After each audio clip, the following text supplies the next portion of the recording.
monsieur, on va lui donner donc la capacité de pouvoir donner son mot de fin. Après ce deuxième congrès ordinaire, vous en avez fait, ça va être complexe. Une petite question. On peut aller, allons-y, allons-y. Le président il a accepté d'être le président du RHDP. C'est cela.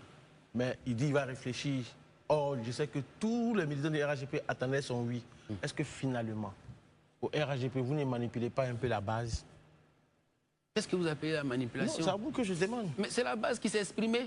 Ou alors c'est nous qui sommes... Non, mais quand cette base s'exprime, oui, je pense que tout le monde attendait au moins une réponse du président. Mais il ne peut pas venir encore à 3 mois des élections nous garder dans une forme de suspense qui ne dit pas son nom. Non, non, il ne nous garde pas. Il explique.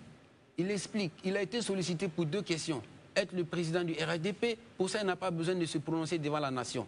C'est devant ses militants. Il accepte d'être le président du RHDP. Être le candidat alors qu'il est le président en fonction, s'il dit, mais attends, je vous respecte mes militants, mais je respecte aussi les autres Ivoiriens qui ne sont pas forcément militants du RHDP. Accordez-moi ce temps-là et d'avoir les mots justes par respect pour tous les Ivoiriens qui sont aussi parmi les électeurs qui ne sont pas forcément donc RHDP.